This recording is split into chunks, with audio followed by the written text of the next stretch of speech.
동네 내과 가서 전화해서 오늘 가도 될까요? 하면 거의 예약이 안 된다고 보시면 돼요. 거의 풀로 차 있어요. 대부분이. 그만큼 많이 와요. 특히 2030 정말 많이 오세요. 잔잔바리, 잔잔하게 이제 일상 속의 불안과 큰 불안이 있다고 나눠보세요. 용한 점쟁이들이 잘 되는 이유가 그걸 너무 잘하셔서 그런 거예요. 살면서 큰 불안이 오면 점치러 가거든요. 나는 생각보다 건강해요. 예, 안녕하십니까. 정신건강의학과 전문의 하지연입니다. 암안보 구독자 여러분들 반갑습니다. 오늘은 정신건강에 대한 이야기를 여러분들과 함께 나눠보려고 합니다. 불안, 모든 사람은 불안을 느껴야만 됩니다. 근데 생각해보면 이러지 않습니까? 포항에서 지진이 났는데 서울까지 약간 여진이 있는데 같은 건물 안에서 어떤 사람은 느끼고요, 어떤 사람은 전혀 모르겠는데 해요. 똑같이 건물이 흔들렸을 텐데 그만큼 불안을 느낀다라는 건 상대적인 면들이 있다는 거, 내가 좀 안전하지 않다라고 여기는 것이고, 또한 나 자신이라 하더라도 절대적이지 않고 내 상태와 나의 맥락과 상황에 따라 달라질 수밖에 없어요. 그렇기 때문에 이 불안이라는 것은 증상이니까 없애야 된다라고만 생각하지 않았으면 좋겠어요. 우리가 이름을 붙인 거거든요. 불안을 전혀 느끼지 않은 사람은 어떤 사람일까? 매우 위험한 사람입니다. 예를 들면 8차선 도로를 그냥 건너가는 사람이죠. 설마 날 치겠어? 이러면서. 시험 전날 그냥 자는 사람이죠. 무슨 일이 일어나겠어? 하면서요.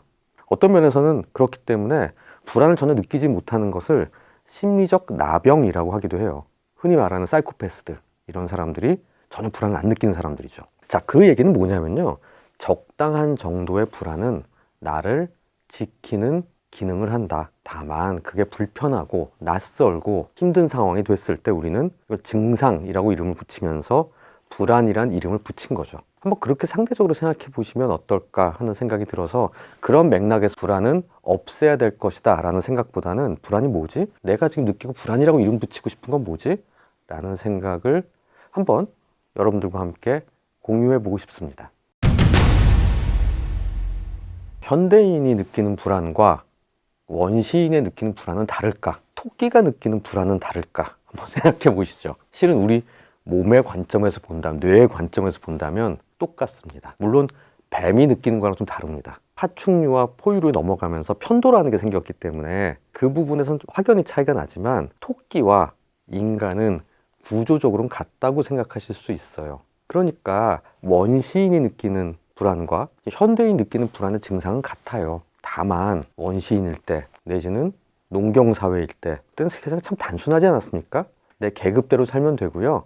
뭐 예를 들면 천재지변만 없으면, 가뭄만 없으면, 엄청난 흉장만 아니면 그냥 사는데 큰 어려움이 없었어요. 대신 좀 가끔 굶어 죽을 수가 있는 거죠. 정말 생존의 불안이라는 게 있었던 거죠. 죽을지도 모른다. 아니면 병에 걸리면 약도 없으니까 그냥 아기가 죽는다든지 불이 난다든지 이런 엄청난 일들이 일어나는. 근데 그 외의 시간은 도리어 자잘한 것들은 우리가 모르고 지냈을 것 같아요. 인터넷도 없고. 근데 옛날 조선으로 치면 일본에서 무슨 일이 일어나는지 우리 알 일 없잖아요. 유럽에서 무슨 일이 벌어지는지 알지 모르고 살으니까 그 나라 걱정 안 하고 살아도 되죠. 현대사회는 어떤가요? 저는 아침에 딱 일어나면 어떤 버릇이 들었냐면 3년 전 사이부터 미국 주식을 투자하거든요. 딱 일어나서 나스닥이 떨어지면 불안해지기 시작합니다. 뭐 FOMC에서 금리를 뭐 어떻게 하기로 했다. 옛날 같으면 모르고 살았을 거에 가슴이 콩닥콩닥해집니다. 코인 하는 분들은 더 할 겁니다. 현대사회에는 신경 써야 될 것 너무 많고요. 정보의 양이 너무 많아졌고요. 내가 사는 이 공동체 말고도 전 세계가 연결되어 있기 때문에 연결되어 있는 곳에서 벌어지는 걸 거의 실시간으로 알게 됩니다. 그런 정보, 이런 부분들이 우리 머릿속에 안전하지 않음이라는 신호들을 가끔 주게 되겠죠. 바로 그런 부분에서 만약에 내가 주식을 투자하지 않고 있다, 미국 주식을 하고 있지 않다면 아침에 일어나서 본다고 아무런 느낌도 없을 겁니다. 하지만 내가 굉장히 많은 자산을 코인이라든지 이런 데 넣었는데 갑자기 뭐가 흔들흔들한, 금융시장이 흔들거린다면 굉장한 불안을 느낄 수 있겠죠. 그것도 우리 사회 때문이 아니라 저 미국에서 무슨, 내지는 러시아와 우크라이나 전쟁이라는 전 세계적인 글로벌한 일들이 영향을 미치는 걸 온몸으로 받게 됩니다. 그런 면에서 현대 사회인들이 사회에서 우리가 살면서 뭔가 불안하다, 마음이 평온하지 않다라고 느낄 가능성은 훨씬 많다고 할 수 있죠. 불안을 둘로 나눠 봅시다. 약간 비속어로 잔잔바리, 잔잔하게 이제 일상 속의 불안과 좀 큰 불안이 있다고 나눠 보세요라고 말씀드려요. 예를 들면 제가 오늘 이렇게 촬영을 하러 오는데 약간 늦었어. 그래서 마음이 급한. 이건 누구나 어떤 연령에서는 경험하는 거죠. 내지는 약속을 늦는다. 내지는 배가 고프다. 근데 먹을 게 없다 집에. 이때부터 밥을 해야 된다. 근데 쌀이 떨어졌다.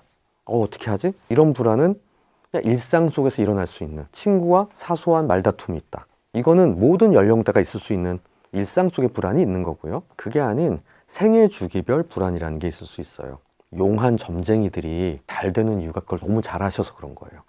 살면서 큰 불안이 오면 점치러 가거든요. 예를 들면 20, 30대의 분이 점을 보러 가면 취업 아니면 결혼이죠. 40대 중반 후반쯤 되면 우리 애 대학 갈 수 있을까요? 내지는 남편이 창업을 하려고 그러는데 회사를 그만둔다는데 어떻게 할까요? 이사를 해도 될까요? 이런 류의. 그러니까 즉 각각은 연령대별로 중요한 삶의 숙제들이 던져지는데요.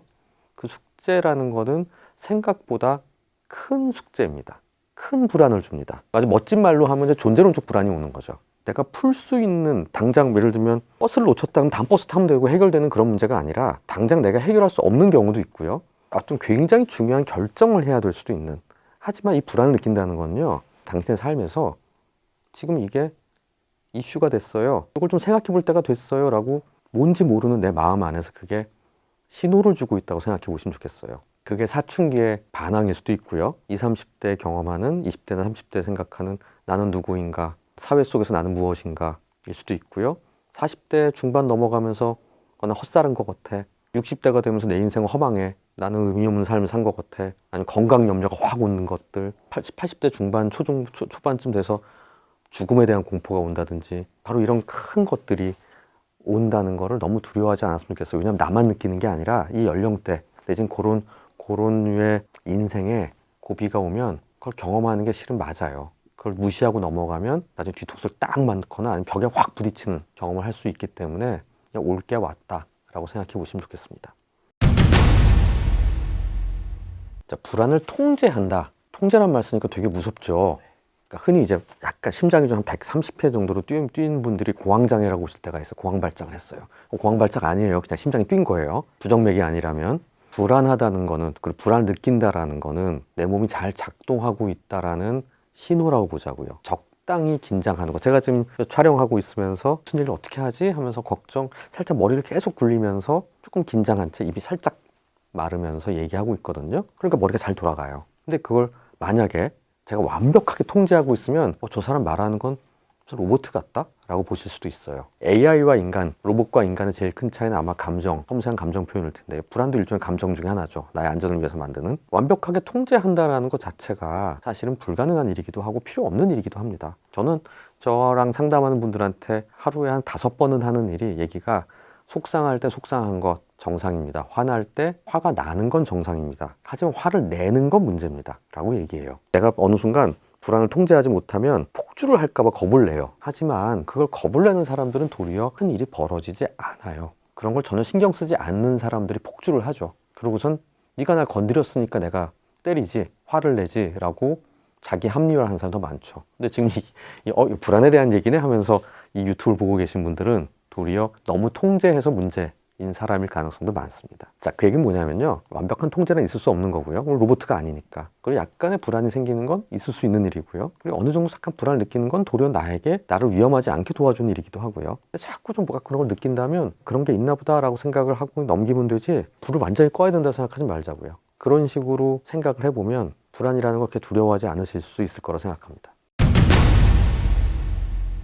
예민한 사람이란 말 한때 유행했죠. 한 2, 3년 사이에. 일본에서 HSP라고 얘기하기도 해요. Highly Sensitive Person. 그러니까 매우 민감한 사람. 뉴욕에서 이런 연구가 있었습니다. 우리 그런 애들 있죠. 그 등 센서 달린 애들. 내려놓으면 막 우는 애들. 어떤 애들은 너무 순해가지고 냅둬도 그냥 가만히 있다가 우유 좀 너무 손으로 딱딱 꾹꾹 잘 먹는 애들이 있고 어떤 애들은 조금만 바꿔도 싫은 애들. 까탈스럽고 되게 예민한 아이와 그렇지 않은 애들을 17년, 15년 동안 꾸준히 본 거예요. 그랬더니 처음부터 민감하던 애는 한 유치원 다닐 때쯤 놀이터에 가면 먼저 다가가질 않아. 그냥 혼자 자기 장난감 갖고 놀아. 그리고 초등학교 가도 막 손들고 그러지 않아. 약간 내향적인 성향이 그대로 쭉 가고요. 외향적이던 아이들은 자기 가서 막 벽에 그림 그리고 하던 애들은 놀이터에서도 남의 장난감 있으면 가서 같이 놀자 이런 얘기 하고요. 주도적으로 학교에서도 학급에서도 막 장난치고 나서고요. 청소년기에도 그런 모습들이 쭉 보인다는 관찰 결과들이 있어요. 흔히 말하는 전자는 세로토닌 감성이 높은 아이들, 후자는 도파민 감성이 높은 가능성이라고 얘기를 하는 유전형들이 있는데, 모든 사람이 그럼 딱 두 가지밖에 없냐면 너무 재미없잖아요. 환경 속에서 어떻게 반응성이 만져지고 적응성이 올라가는지에 따라서 점점 서로가 조금씩 달라지긴 하지만 내재되어 있는 생물학적 변인들이 주는 영향은 분명히 있다고 생각을 합니다. 불안, 우울 이런 부분들이 있어요. 병원 가야 될 문제인가요? 상담받을 문제인가요? 가만히 두면 있을까요? 라는 게 가장 헷갈려 하시는 부분이기도 해요. 워낙 민감한 분들은 안 와도 되는 분들이 오시기도 하고요. 어떤 분들은 너무 괴로운데 뭐 보험에 뭐가 남을 것 같아요 뭐 이러면서 절대 안 오시는 분들도 있어요. 아니면 술로 해결하시는 분들도 굉장히 많고, 이렇게 심플하게 생각해 봅시다 라고 말씀드립니다. 전에 비해서는 지금 솔직히 서울 경기 지역에서 아니면 전국에 전철역이 있거나 도심 지역 한번 4층 5층 둘러보시면 정신건강의학과 개원하는데 정말 많거든요. 그만큼 많이들 가세요. 그리고 다음 주에 가볼까? 이번 주 오늘 너무 아픈데 한번 가볼까? 동네 내과 가서 전화해서 오늘 가도 될까요? 하면 거의 예약이 안 된다고 보시면 돼요. 거의 풀로 차 있어요. 대부분이. 그만큼 많이 와요. 특히 2030 정말 많이 오세요. 그만큼 민감해져 있어요. 저는 어떤 면에서는 마이크로 센시티브한 면이 많다는 생각을 좀 하는데요.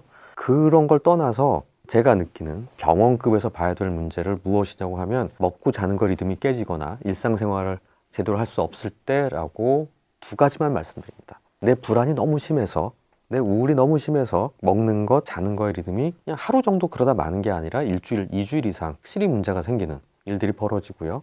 왜냐면 내가 위험하다고 느끼는데 잠자면 안 되잖아요. 그리고 지금 위험하고 내가 토끼인데 밖에 지금 사자가 어슬렁거리고 다니는데 배고프다고 막 돌아다니면 안 되잖아. 못 먹거든요. 그런 상태로 내 뇌가 오인을 하는 거. 너무 심한 전쟁이 끝났는데 전쟁 중이라고 생각하고 있는. 그러니까 거기에 신경 쓰느라고 일상생활에 루틴들 하는데 분명한 문제가 생겨요. 그래서 집중도 안 되고 멍하고 너무 피곤하고 이런 일들이 그냥 하루 그러다 마는 게 아니라 계속 반복될 때는, 그때는 평가를 받아보시는 게 필요합니다. 이게 좀 어려운 게요, 불안하다면 불안한 거예요, 솔직히. 그러니까 무슨 예를 들면 어지러워요 그러면 어지러워요 하면서 우리 혈압을 쟀더니 90에 50이네? 저혈압이네요. 혈압은 괜찮으신데 피 검사를 해봤더니 혈색소가 9.0이야. 빈혈이네요. 이런 숫자라는 게 있고 객관적 검사라는 게 있는데 정신의학은 그런 게 없거든요, 아직까지는요. 피 검사했더니 불안이 4.0이네, 이런 게 없단 말이죠. 그래서 내가 불안하다고 주장은 불안해요. 그걸 과하게 얘기하는 사람도 있고, 얼굴은 막 시뻘개서 막 떨면서 저는 하나도 안 불안한데요 라고 얘기하는 사람도 있어, 참느라고. 더 중요한 건 그렇기 때문에 내 생활 리듬, 그러니까 생리적으로 내가 배고프라고 배고픈 것도 아니고 자고 싶다 자는 것도 아니잖아요. 알아서 돌아가는 자율신경계 시스템에 이상이 왔을 때는 혼자 의지로 극복한다고 되지 않을 때가 더 많습니다. 병의원을 한번 찾아보시는 게 좋겠다라고 제안드리고 싶어요.